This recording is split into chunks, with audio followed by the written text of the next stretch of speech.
আল্লাহ রাব্বুল আলামিন 25 নম্বর পারার 7 নম্বর পৃষ্ঠায় সূরাতুশ শূরা 49 নম্বর আয়াতে কারিমার মধ্যে আল্লাহ রাব্বুল আলামিন বলেন, লিল্লাহি মুলকুস সামাওয়াতি ওয়াল আরদ।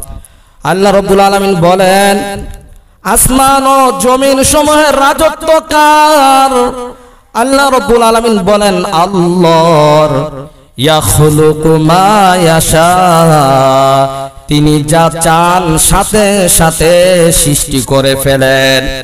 আমরা কোনো কিছু করার জন্য আমাদের ফ্যামিলিগত যারা আছে, বাড়িতে যদি কোনো কাজ করি বিবির সাথে পরামর্শ করি, কথা বলেন ঠিক কিনা?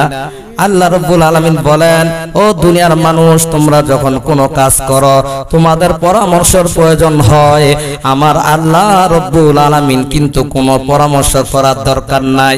ইয়াখলুকু মা ইয়াশা, আমি আল্লাহ রাব্বুল আলামিন যা চাই তা সৃষ্টি করে ফেলি। সুবহানাল্লাহ।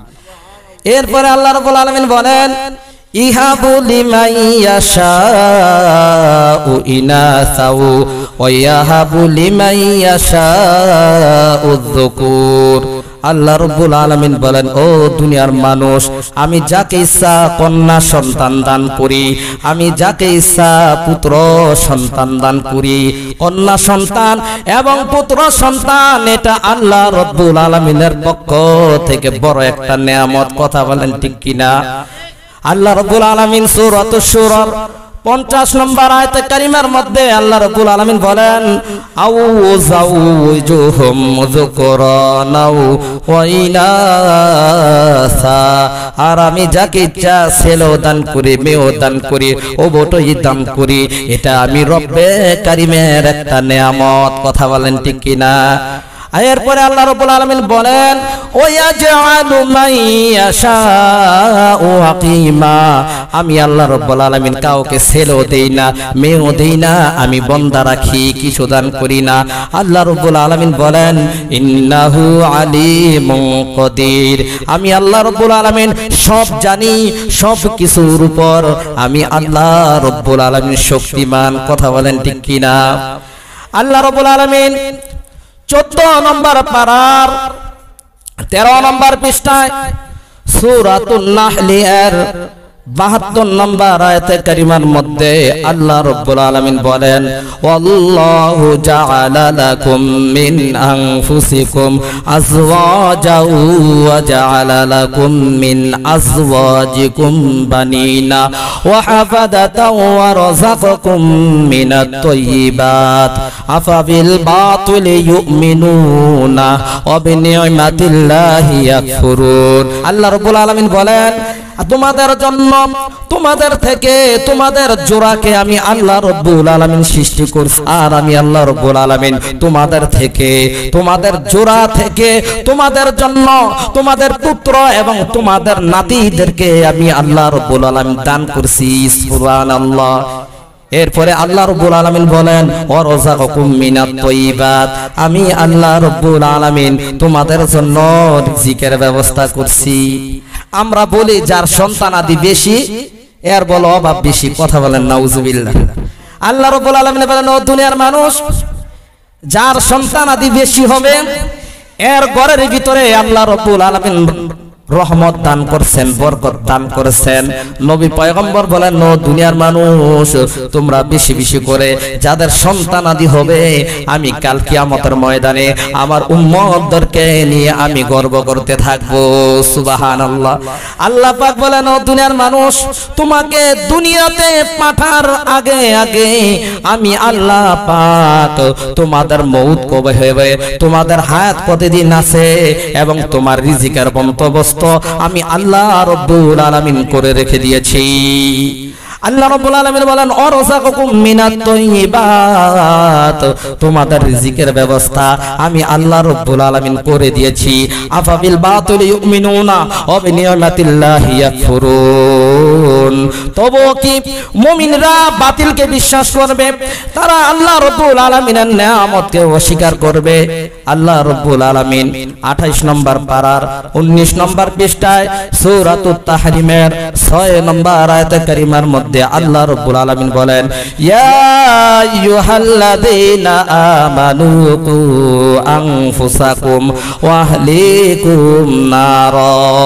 আল্লাহ রাব্বুল আলামিন বলেন, হে ঈমানদারগণেরা, তোমরা জাহান্নামের আগুন থেকে বাঁচো আর তোমাদের পরিবার পরিজন যারা আছে এদেরকে জাহান্নামের আগুন থেকে বাঁচাও। এখন প্রশ্ন হইল, জাহান্নাম এত কঠিন আযাব, জাহান্নাম এত কঠিন আযাব, আমার নিজের তো কোনো অস্তিত্ব থাকবে না। কথা বলেন ঠিক কিনা? আমি নিজে কিভাবে জাহান্নাম থেকে বাঁচবো? আমার পরিবার পরিজনদেরকে আমি কিভাবে বাঁচাইবো? প্রশ্ন হয় কিনা? কথা বলেন। আল্লাহ রাব্বুল আলামিন বলেন, ওয়াকুদুহান নাস ওয়াল হিজার, জাহান্নাম এত ভয়ঙ্কর হবে, জাহান্নাম এত ভয়ঙ্কর, জাহান্নামের লাকড়ি হবে মানুষ এবং পাথর। নাফরমান মানুষ এবং পাথর হবে জাহান্নামের লাকড়ি। আল্লাহ রাব্বুল আলামিন শুধু তাই নয়, ওই জাহান্নামের ভিতরে আল্লাহ রাব্বুল আলামিন কি রাখছেন? আল্লাহ রাব্বুল আলামিন বলেন, ওয়াকুদুহান নাস ওয়াল হিজারা আলাইহা মালাইকাতুন গিলাদুন শিদাদুল্লাহ। আল্লাহ রাব্বুল আলামিন বলেন, ওই জাহান্নামের মধ্যে আমি আল্লাহ পাক কঠিন থেকে নির্মম কঠিন ফেরেশতা আমি জাহান্নামের মধ্যে রাখছি। লা ইয়াসুনাল্লাহ আমারহুম ওয়া ইয়াফআলুনা মা ইয়ামারুন। আল্লাহ রাব্বুল আলামিন তাদেরকে যা আদেশ করে তা অমান্য করে না, বরং আমার আল্লাহ পাক তাদেরকে যা আদেশ করেন ওই ফেরেশতাগুলো সঙ্গে সঙ্গে তা করে ফেলে। এই আয়াতের মধ্যে মুফাসসিরিনে কেরাম কয়েকটা তাফসীর করেছেন। আমি আপনাদের সম্মুখে তাফসীরে ইবনে কাসির থেকে কয়েকটা আলোচনা আপনাদের সম্মুখে আমি উদাহরণস্বরূপ বলতেছি। হযরত আলী রাদিয়াল্লাহু তাআলা আনহু এই আয়াতের তাফসীর করছেন। হযরত আলী রাদিয়াল্লাহু তাআলা আনহু বলেন, ও দুনিয়ার মানুষ, তোমাদের ছেলে সন্তান বিবি বাল বাচ্চা যারা আছে এদেরকে ইলমে দ্বীন ও আদব শিখাইতে হবে। ইলমে দ্বীন ও আদব যদি শিক্ষা করাও তাহলে কি হবে? আল্লাহ রাব্বুল আলামিন জাহান্নামের আগুন থেকে তোমাকে রক্ষা করবে এবং তোমাদের ছেলে সন্তান বিবি বাল বাচ্চা যারা আছে সকলকে রক্ষা করবে। শর্ত কি? ইলম শিখাইতে হবে এবং আদব শিখাইতে হবে। হযরত আব্বাস রাদিয়াল্লাহু তাআলা আনহু তিনি এই আয়াতের তাফসীর করেছেন যে আমাদের বিবি বাল বাচ্চা যারা আছে, ছেলে সন্তান যারা আছে, আহাল পরিবার যারা আছে এদেরকে সৎ কাজের আদেশ করতে হবে এবং অসৎ কাজের নিষেধ করতে হবে। অর্থাৎ আল্লাহ রাব্বুল আলামিনের হুকুমের বিরুদ্ধে আচরণ করা যাবে না। তিনি আরো বলেন, সাথে সাথে রব্বে কারিমের জিকির করতে হবে। এই আমলগুলো যদি বান্দা বান্দি চালাইতে পারো তাহলে আল্লাহ পাক তোমাকে এবং তোমার পরিবার পরিজন যারা আছে সকলকে আল্লাহ রাব্বুল আলামিন জাহান্নামের আগুন থেকে রক্ষা করবেন।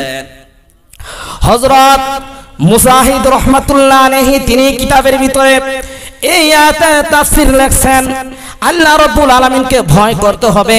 ছেলে সন্তান বিবি বাল বাচ্চা আহাল পরিবার পরিজন যারা আছে এদেরকে আল্লাহ রাব্বুল আলামিনের ভয় দেখাইতে হবে।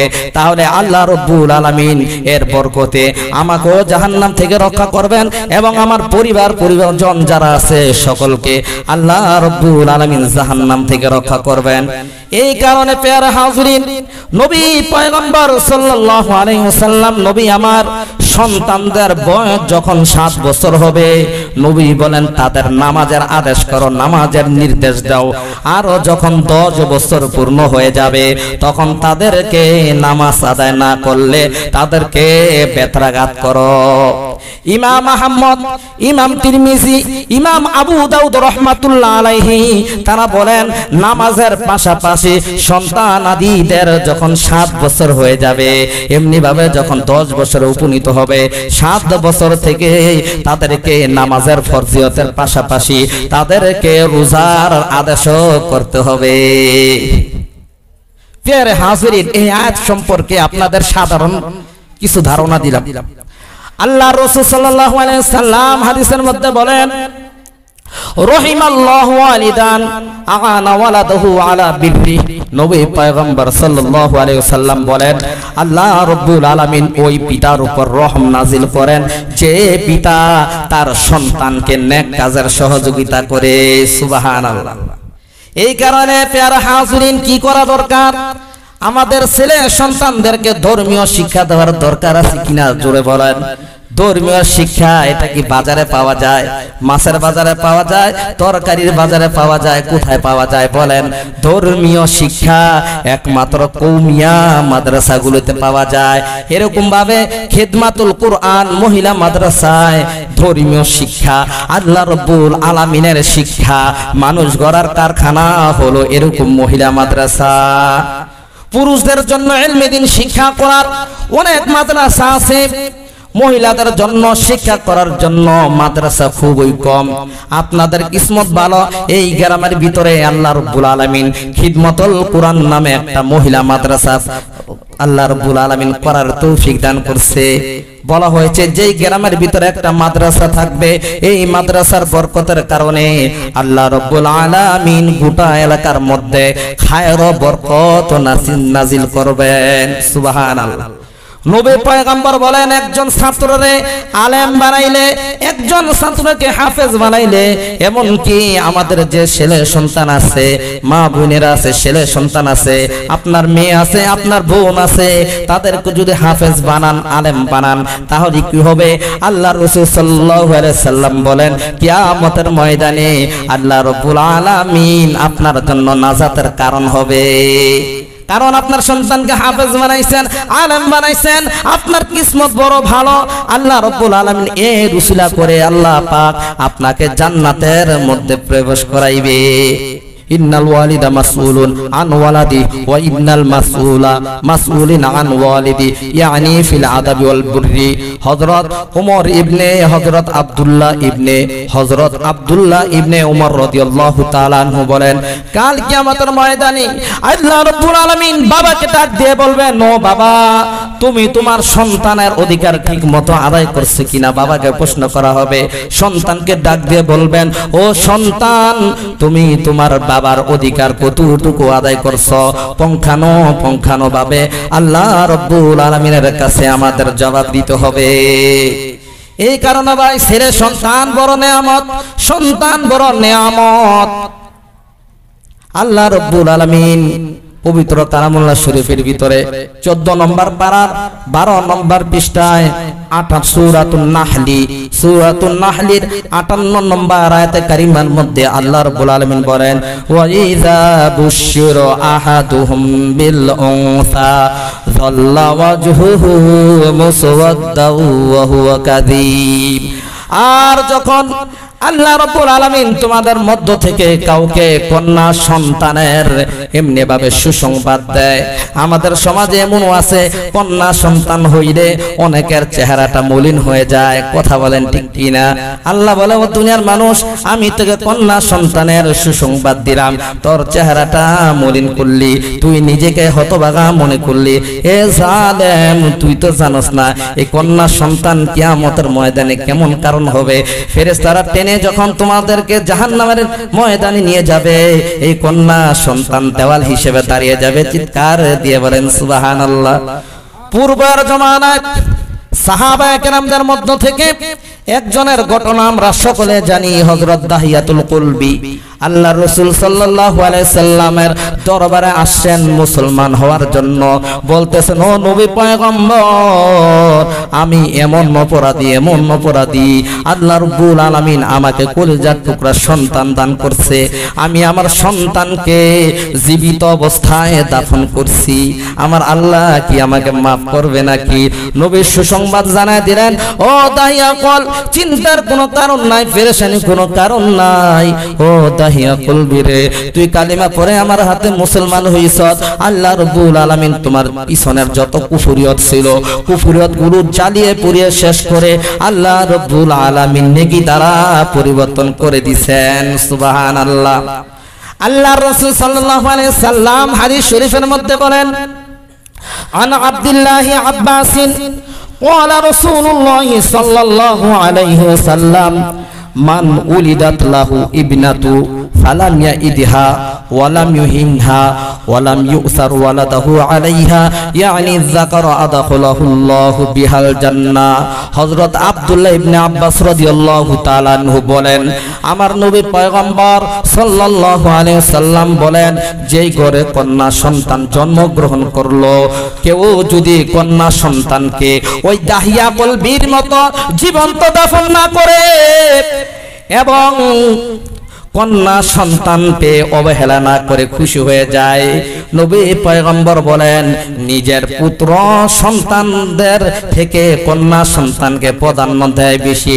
নবী পয়গম্বর উদাহরণ দিয়ে বুঝাইতে চাইলেন, ও দুনিয়ার মানুষ বুঝে নাও, তোমার একটা ছেলে আছে, একটা মেয়ে আছে, বাজার থেকে মজা নিয়ে আসলা, ওই মেয়েটা রাতে তুমি মজাটা দিলা, তাহলে আসমানের মালিক আল্লাহ খুশি হয়ে যায়। আগে মেয়ের হাতে দাও নবীজির সুন্নত হিসেবে, তারপরে ছেলের হাতে দাও। নবী পয়গম্বর বলেন, মেয়ের কথা কেন আগে বললেন? আমাদের ছেলে সন্তান এরা কিন্তু সারা জীবন বাবার পাশে রয়ে যায়, আর মেয়েরা যখন আস্তে আস্তে বড় হয়, বিবাহের বয়সে যখন উপনীত হয়, ওই মেয়েটা কিন্তু পরের বাড়ি চলে যায়। কথা বলেন ঠিক কিনা? এই কারণে নবী পয়গম্বর বলেন যে মেয়ের হাতে আগে দাও, তারপরে ছেলে হাতে দাও, তাহলে কি হবে? আদখালাহুল্লাহু বিহাল জান্নাহ, আমার আল্লাহ রাব্বুল আলামিন তোমাকে জান্নাতে প্রবেশ করাইবেন। চিৎকার দিয়ে বলেন সুবহানাল্লাহ। নবী পয়গম্বর সাল্লাল্লাহু আলাইহি সাল্লাম তিরমিজি শরীফের 1514 নম্বর হাদিস শরীফের মধ্যে নবী পয়গম্বর সাল্লাল্লাহু আলাইহি সাল্লাম বলেন, আন আনাসিন ক্বালা রাসূলুল্লাহ সাল্লাল্লাহু আলাইহি ওয়াসাল্লাম মান আলা জারিয়াতাইন দাখালতু আনা ওয়া হুয়াল জান্নাতা কাহাতাইন। নবী পয়গম্বর সাল্লাল্লাহু আলাইহি ওয়াসাল্লাম বলেন, যে লোক দুটি কন্যা সন্তানকে লালন পালন করবে, নবী বলেন আমি এবং সে জান্নাতে একসাথে পাশাপাশি যাব। সুবহানাল্লাহ। শুধু তাই নয়, নবী পয়গম্বর তার হাত এইভাবে উঠাইলেন, হাত উঠে দুইটা আঙ্গুল একত্র করে নবী বলেন, এই হাত দুইটা যেমনি ভাবে কাছাকাছি, হাতের আঙ্গুল দুইটা যেমনি ভাবে কাছাকাছি, আমি এবং দুই সন্তানের মেয়ের বাবা জান্নাতে এত কাছাকাছি থাকবো।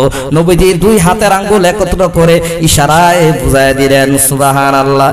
এই কারণে প্রিয় হাজিরিন, আল্লাহর রাসূল সাল্লাল্লাহু আলাইহি ওয়াসাল্লাম তিরমিজি শরীফের 1515 নম্বর হাদিস শরীফের মধ্যে আল্লাহর রাসূল সাল্লাল্লাহু আলাইহি ওয়াসাল্লাম বলেন, আম্মাজান উম্মাহাতুল মুমিনিন আম্মাজান আয়েশা রাদিয়াল্লাহু তাআলা আনহা তিনি বর্ণনা করেন, আমার কাছে একজন মহিলা তার দুইটা কন্যা সন্তান নিয়ে আমার ঘরের দরজার মধ্যে হাজির হয়ে বলতেছে, ও মা, আমার দুইটা মেয়ে সন্তান, কয়দিন যাবত আমি ক্ষুধার্ত, কিছু খাই না মা, তোমার যদি কিছু থাকে তাহলে আমাকে কিছু দাও। আম্মা জান আয়েশা রাদিয়াল্লাহু তাআলা আনহা ডাক দিয়ে বলে, হে মা, আমার ঘরে একটা খেজুর ছাড়া আর কিছু নাই। আম্মা জান আয়েশা রাদিয়াল্লাহু তাআলা আনহা এই খেজুরটা মহিলাকে দিয়ে দিলেন। মহিলা খেজুরটা পাওয়ার পরে একটা খেজুরকে ভেঙে দুইটা ভাগ করলেন। দুইটা ভাগ করার পরে দুই কন্যা সন্তানের হাতে দিয়ে দিলেন। তারপরে মেয়েটা দুই কন্যা সন্তানের হাতে খেজুরটা ভাগ করে দিয়ে দিলেন। নিজে খেজুর খাইলেন না, মোহব্বত করে ভালোবেসে নিজের কন্যা সন্তানকে দিয়ে দিলেন। কিছুক্ষণ পরে আমার নবী পয়গম্বর আম্মা জান আয়েশা রাদিয়াল্লাহু তাআলা আনহার ঘরে তাশরিফ আনছেন। তারপরে আম্মা জান আয়েশা রাদিয়াল্লাহু তাআলা আনহা নবীজিকে বলে, ও নবী, আমার ঘরের দরজায় একজন মহিলা এসেছিল, এই ঘটনা, এই কাহিনী নবী পয়গম্বর তখন বর্ণনা করলেন। ও আয়েশা, যার ঘরের ভিতরে কন্যা সন্তান থাকবে, এই কন্যা সন্তানগুলো জাহান্নামের প্রতিবন্ধক হবে, মা বাবাকে জাহান্নামে যেতে দিবে না, তারা দেয়াল হয়ে জাহান্নামের কাছে দাঁড়িয়ে থাকবে। চিৎকার দিয়ে বলেন সুবহানাল্লাহ। আল্লাহর রাসূল সাল্লাল্লাহু আলাইহি ওয়াসাল্লাম হাদিস শরীফের মধ্যে নবী পয়গম্বর বলেন, আন ইবনে আব্বাসিন মা মিন মুসলিমিন তুদরিকুহু ইবনাতানি ফায়ুহসিনু সুহবাতাহুমা ইল্লা আদখালাহুল্লাহু বিহাল জান্নাহ। নবী পয়গম্বর সাল্লাল্লাহু আলাইহি ওয়াসাল্লাম হাদিস শরীফের মধ্যে বলেন, আব্দুল্লাহ ইবনে আব্বাস রাদিয়াল্লাহু তাআলা আনহু বর্ণনা করেন, আমার নবী পয়গম্বর বলেন, যেই মুসলমানের ঘরে দুইটা কন্যা সন্তান থাকবে আর দুইটা কন্যা সন্তানকে উত্তম সাহচর্য দান করবে, উত্তম শিক্ষা শিখাইবে, কোরআনের শিক্ষা শিখাইবে, হাদিসের শিক্ষা শিখাইবে।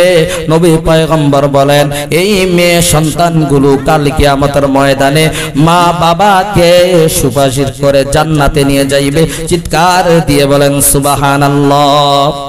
আর এক হাদিসের মধ্যে আন জাবির ইবনে আব্দুল্লাহ قال رسول الله صلى الله عليه وسلم من كان له ثلاث بنات يؤويهن ويكفيهن ويرحمهن فقد وجبت له الجنة البتة।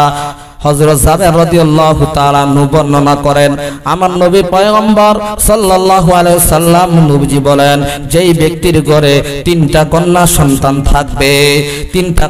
সন্তান থাকবে, নবী বলেন ইউহিন্না, যদি এই কন্যা সন্তানগুলোকে বাবা আশ্রয় দেয়, ওয়াকফিহিন্না, এবং তাদের ব্যয় বার বহন করে, নবী পয়গম্বর বলেন ওয়ারহামহুন্না, আমার নবী পয়গম্বর ঘোষণা করেন, দয়ার নিয়ে মায়া নিয়ে তাদের সাথে উত্তম ব্যবহার করে, উত্তম আখলাক আদায় করে। আল্লাহ রাসূল সাল্লাল্লাহু আলাইহি ওয়াসাল্লাম কন্যা সন্তানকে কিভাবে ভালোবাসতে হবে, কিভাবে মহব্বত করতে হবে, নবী পয়গম্বর সাল্লাল্লাহু আলাইহি ওয়াসাল্লাম আবু দাউদ শরীফের 5217 নম্বর হাদিস শরীফের মধ্যে নবী পয়গম্বর ঘোষণা করতেছেন, কন্যা সন্তানদেরকে কেমন ভালোবাসতে হবে, কেমন মহব্বত করতে হবে, নবী আমাদেরকে শিখাইছেন।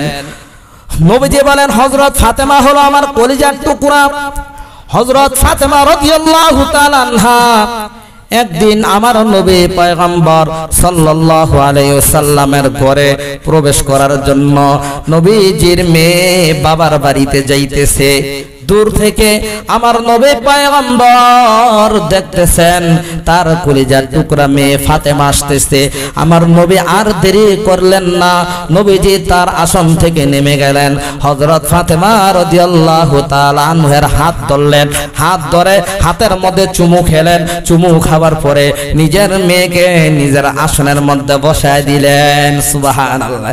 এই কারণে নবী পয়গম্বর বলেন ওয়ারহামহুন্না, দয়ার সুন্দর আখলাক, সুন্দর ব্যবহার, মেয়েকে যদি সুন্দর ভালোবাসা দিতে পারো, নবী পয়গম্বর বলতেছেন ফাকাদ ওয়াজাবাত লাহুল জান্নাতুল বাত্তা, আমার নবী পয়গম্বর তাহার জন্য জান্নাত ওয়াজিব করে দিয়েছেন। চিৎকার দিয়ে বলেন সুবহানাল্লাহ।